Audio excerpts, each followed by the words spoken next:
Данный ролик сделан по просьбе этого товарища. Таджикская война или битва при Овощебазе. 47 июня 2003 года шашлычники с шашлык-бара «Я твое мясо на шампур сажал» вступили в перепалку с работниками общепита «Шауэрмен». После предупредительной перепалки на Овощебазе начался... простите, не тот сценарий. Мир всем! Вы на канале Эхо Войны, и я ее голос Ник Рай. И сегодня невозможно было начать выпуск без юмора, так как дальше будет только жестокость, издевательство над мирным населением и кровавое побоище. Имя ей – Таджикская война 1992-1997 годов. Как США было причастно к этой войне? Почему земля и вода стали причиной войны? Как так вышло, что Таджикская война стала одной из самых жестоких войн на постсоветском пространстве? Это рубрика «История вкратце», и мы начинаем.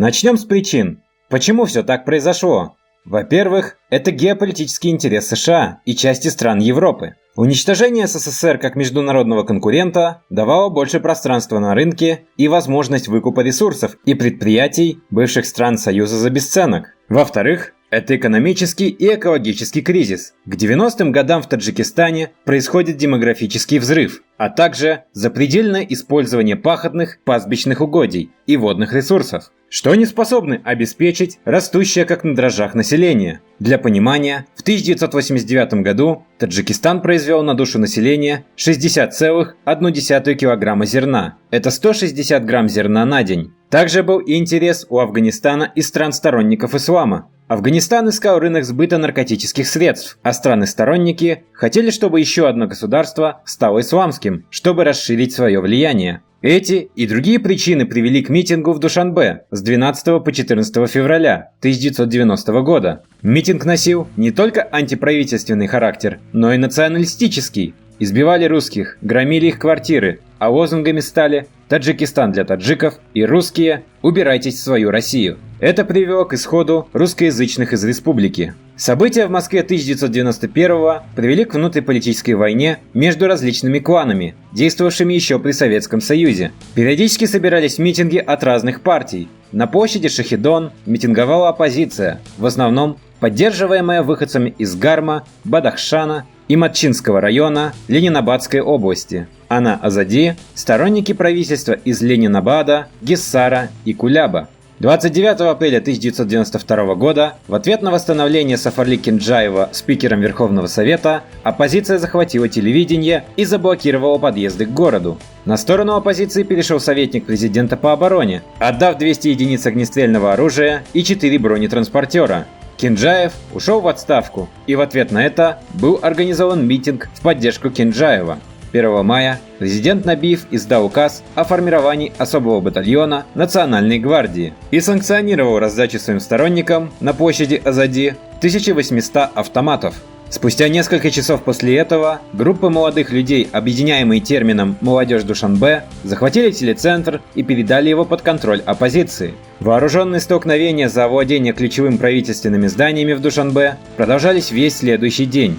10 мая сторонники оппозиции двинулись к зданию Комитета национальной безопасности, где предположительно находился президент, в тот момент, когда люди подошли к зданию КНБ и начали разбирать заграждения из колючей проволоки, силами безопасности по ним был открыт огонь, в результате чего погибли 14 человек. 16 мая последняя колонна автобусов увезла участников митинга с площади Шахидон в родные Кишлаки. В начале июня боевые действия между сторонниками Набиева и исламско-демократической оппозицией переместились из Душанбе в южные регионы. 27 июня в южных районах Таджикистана вспыхнули вооруженные столкновения, начавшиеся из-за конфликта местного населения Вахшанского района с переселенцами из соседних регионов. Воспользовавшись этим, вооруженные сторонники Набиева из Куляба захватили местную радиостанцию и сообщили о нападении на Вахш 3000-го отряда демократов-исламистов, призвав жителей Куляба, Ленинабада и узбекское население в Курган-Тюбе начать вооруженную борьбу с исламскими демократами. В ходе 5-часового боя, в котором с обеих сторон, согласно данным республиканского МВД, участвовало около 400 человек и 2 БТР, погибли 35 и было ранено 56 человек. По сведениям Кулябского областного исполнительного комитета, число беженцев в результате столкновений в июне-июле составило 132 тысячи человек. 1 июля из-за обострения ситуации на юге правительство приняло постановление об охране особо важных объектов в республике, в соответствии с которым частям 201-й мотострелковой дивизии Объединенных Вооруженных Сил СНГ была поручена охрана Нурекской ГЭС, Яванского электромеханического комбината, Вахшевского азотно-тукового завода, ряда объектов военного назначения, а также нескольких участков автодорог на горных перевалах вдоль границы Кулябской и Курган-Тюбинской областей. 7 сентября Набиев, боясь за свою жизнь, подписал указ об отставке. В последующие дни после отставки Набиева развернулись боевые действия. Председатель Верховного Совета Республики Сафарли Кенджаев бежал в Куляб и организовал собственные отряды боевиков. Интересный факт. В русскоязычной среде сторонников исламистов называли вовчиками, от слова ваххабизм, а сторонников Народного фронта – юрчиками, от имени Юрия Андропова, из-за значительного количества в их рядах бывших сотрудников милиции и КГБ Таджикской ССР. 25 сентября 1992 было совершено нападение исламистов на поселок имени Ломоносова под Курган-Тюбе, где сосредоточились большие группы беженцев. Исламисты проникли в поселок и, оттеснив офицеров 191-го полка 201-й дивизии, устроили резню. 27 сентября кулябские отряды под командованием бывшего воспитателя в колонии для несовершеннолетних офицера внутренних войск Лангари Лангариева штурмом взяли Курган-Тюбе и удерживали его до 4 октября. 24 октября гиссарские вооруженные группы под командованием бывшего председателя Верховного Совета Сафарли Кенджаева предприняли неудачную попытку захватить Душанбе и были выбиты из центра города в течение нескольких часов. К октябрю 1992 года общие жертвы составили 15-20 тысяч убитыми и несколько десятков тысяч ранеными, преимущественно мирные жители. Сотни тысяч жителей стали беженцами. С юга уехали практически все переселенцы из Узбекистана и Северного Таджикистана. Из Таджикистана выехали около 90 тысяч русскоязычных жителей. Промышленность была практически парализована, а сельское хозяйство разрушено. В конце ноября 1992 года более 500 русскоязычных беженцев в Душанбе 10 дней находились в поезде, который не пропускали исламистские боевики. Они сражались с силами Народного фронта, наступавшими на Душанбе, и угрожали расстрелять поезд с беженцами, если силы Народного фронта прорвутся. В конце концов, руководству Народного фронта удалось связаться с железнодорожниками Узбекистана и убедить их прислать тепловоз для того, чтобы вывести поезд с беженцами. С 16 ноября по 2 декабря в Худжанде прошла 16-я примирительная сессия Верховного Совета Таджикистана, который принял отставку Рахмона Набиева, избрал председателем Верховного Совета выходца из Куляба Эмомали Рахмонова, а также обратился к Казахстану, Киргизии, Узбекистану и России с призывом ввести в Таджикистан миротворческие силы. Спустя 10 дней, 26 ноября, полевые командиры Народно-демократической армии и кулябских вооруженных формирований подписали в Худжанде соглашение о мире. Однако Сафарали Кенджаев, недовольный тем, что ему в новом руководстве, сформированном Верховным Советом, не дали никакой должности, организовал новое наступление своих сторонников на Душанбе. Базирующаяся к западу от города гиссарская группировка также начала наступать на столицу. В конце ноября и в начале декабря окраины Душанбе подвергались обстрелу из реактивных установок системы ГРАД. Военизированные группировки сторонников Народного фронта начали вытеснять отряды оппозиции из Душанбе. 10 декабря в столицу со стороны Гиссара с боями вошел специальный батальон министра внутренних дел Якуба Салимова. После взятия города силы Народного фронта развернули наступление на оплот оппозиции и узел шоссейных дорог Кафар-Нихон. И 20 декабря кулябские вооруженные формирования выбили противника из этого населенного пункта. После чего боевые действия переместились в Рамитское ущелье и на восток, в направлении Гарма. За 6 месяцев гражданской войны в 1992 году погибло, по данным мемориала, 20 тысяч человек или, по некоторым оценкам, до 50 тысяч. После взятия Душанбе силами Народного фронта, там начался террор против живших в Душанбе памирцев и каратагинцев. В городе продолжался криминальный беспредел. В январе-феврале 1993 года силами Народного фронта были арестованы практически все деятели оппозиционных партий и движений в Ленинабадской области, в том числе и занимавшие наиболее умеренные позиции.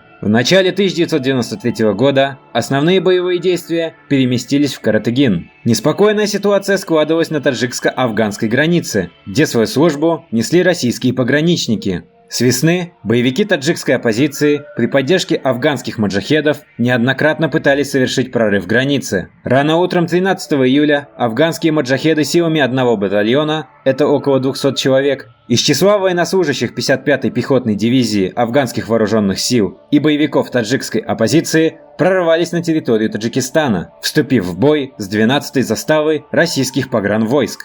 К вечеру дня к месту сражения подошли части российской 201-й мотострелковой дивизии, которые выбили маджахедов с занимаемых позиций и восстановили целостность границы. К лету интенсивность вооруженных действий пошла на спад. В апреле 1995 года оппозиция начала контрнаступление с территории Афганистана, которое, однако, снова не принесло им успехов. С апреля 1994 года по май 1997 года под эгидой ООН прошел 8 раундов переговоров между враждующими сторонами. Но сами их лидеры не имели четкой позиции. Тогда же Демократическая партия распалась на несколько блоков платформ, одна из которых стояла за вооруженное противостояние, а другая – за урегулирование конфликта дипломатическими средствами. В результате оппозицию стали представлять разрозненные группы полевых командиров – Каратагинский, Комсомоло-Абадский, Таджикобадский и Гармский. 23 декабря 1996 года в Москве подписано соглашение, под которым поставили подпись Эмомали Рахмонов и Саид Абдулла Нури, которое предусматривало включение оппозиции в правительство. 4498 бойцов было решено интегрировать в официальные силовые структуры. 5377 членов оппозиции подлежали безусловной амнистии. 27 июня 1997 года в Кремле на 9-й по счету встрече между представителями противоборствующих сторон, правительства Республики Таджикистан и объединенной таджикской оппозицией, при посредничестве ООН было подписано окончательное мирное соглашение. Президентом Таджикистана по результатам президентских выборов 1999 года остался сторонник светского правления Эмомали Рахмонов. Однако оппозиция получила места в парламенте, административные должности, директорские посты на различных крупных предприятиях, а рядовые бойцы сил оппозиции вошли в состав армии. Начался процесс возвращения беженцев из Афганистана. С 1998 года 27 июня является государственным праздником День национального единства. Постановлением национального парламента этот день объявлен нерабочим. После примирения обстановка в стране постепенно стабилизировалась. Продолжал вести вооруженную борьбу полевой командир Махмуд Худайбердиев, контролировавший Курган-Тюбе. В 1998 году город был взят под контроль правительственными войсками. Сам полевой командир погиб при невыясненных обстоятельствах в 2001 году, но доказательств его гибели до сих пор нет. Малые группы, не подписавшие соглашение, продолжали сопротивление и в 2009 году. В частности, отряд Мулло Абдулло контролировал труднодоступные районы. В последующие годы противники правительства Эмомали Рахмона пытались организовать вооруженные мятежи. В ноябре 1998 года во главе с Махмудом Худайбердиевым, в 2010 году Мирзузиевым и в 2011 году Мулло Абдулло. Однако эти попытки не увенчались успехом. Они были разгромлены усилиями силовых структур Таджикистана.